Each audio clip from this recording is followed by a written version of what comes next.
गोष्ट आहे. 2014 मध्ये प्रधानमंत्री नरेंद्र मोदींनी आमच्या डॉक्टर रामराव बापूला शब्द दिला की संपूर्ण भारतातल्या एसटी लोकांना, संपूर्ण भारतातल्या गोरमातीला एसटी रिझर्वेशन लागू करू, एसटी प्रवर्गात घालू म्हणून शब्द दिला.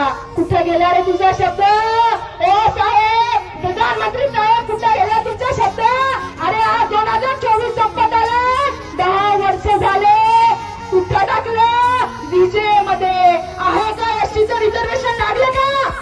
मग प्रधानमंत्री नरेंद्र मोदीला सांगते, तुम्ही ही गोष्ट करून आमच्या रामराव बापूच्या शब्दाला वाकडे लावले.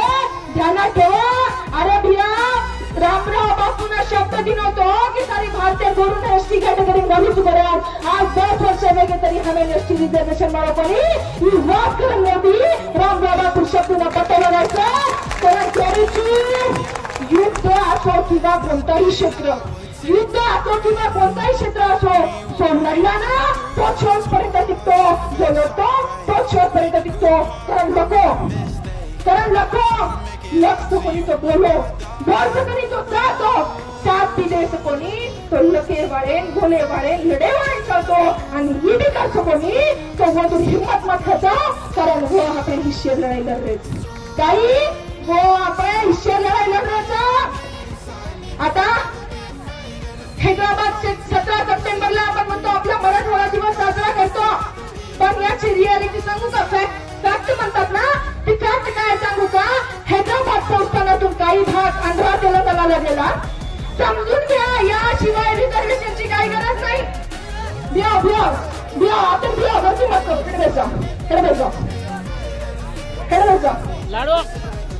आणि ऐका, हा मोर्चा काय नुसता नाही काढला, यामागचा अर्थ कळाला ना तरच हा रिझर्वेशनचा मोर्चा काहीतरी कामी. ऐका, हैदराबाद संस्थानातून काही भाग कर्नाटकला गेलता, काही भाग तिकडे आंध्र तेलंगणाला गेला आणि काही भाग महाराष्ट्रात राहिला. जो भाग कर्नाटक मध्ये गेला ते एसटी प्रवर्गात मोडतो. कर्नाटक मधले एसटी प्रवर्गात येतात, आंध्र आणि तेलंगणा मधले एसटी प्रवर्गात येतात. आणि आम्ही गोरबजारा समाज महाराष्ट्रात राहिलो. कशात टाकलं रे? विजय. अरे आमची चाली आहे, आमची रीती आहे, आमच्या गोरबजारा समाजाची भाषा, बोली, संस्कृती, वाणी सगळं आहे. मग का रे असा भेदभाव? का असा भेदभाव? त्यामुळे म्हणते आज आम्ही जे महाराष्ट्रात राहिलो, आम्ही महाराष्ट्रात हो. कोणत्या कॅटेगरीमध्ये हो? कोणत्या कॅटेगरीमध्ये हो? विजय कॅटेगरीमध्ये. विजय कॅटेगरीमध्ये टोटल 14 जाती आहेत. किती जाती आहेत? 14 जाती आहेत. आणि या 14 जातीमध्ये राजपूत भामटा नावाची जात खोटे प्रमाणपत्र काढून, खोटे पुरावे काढून घुसखोरी करत आहे. अरे का? कोणाची हिंमत होते का अशी घुसखोरी करायची? का घुसखोरी करत आहेत? अरे 2.5 लाख, कम से कम 2.5 लाख नोकर भरतीच्या जागा त्यांनी घुसखोरी करून खाल्ल्या रे. MBBSच्या 350 जागांमध्ये घुसखोरी केला. आज त्याच जागी आपल्या गोरबजारा समाजाचे लोक असले असते. विचार करा, ही घुसखोरी का होत आहे? अरे का होत आहे घुसखोरी? अरे यासाठी आपण पक्के नाही होत ना रे. अरे ही घुसखोरी होत आहे, ही घुसखोरी होत आहे. अरे कोणीतरी या घुसखोरी रोखण्यासाठी मोर्चा केला का? आणि हा एसटी रिझर्वेशन साठी पहिला मोर्चा नाही आहे.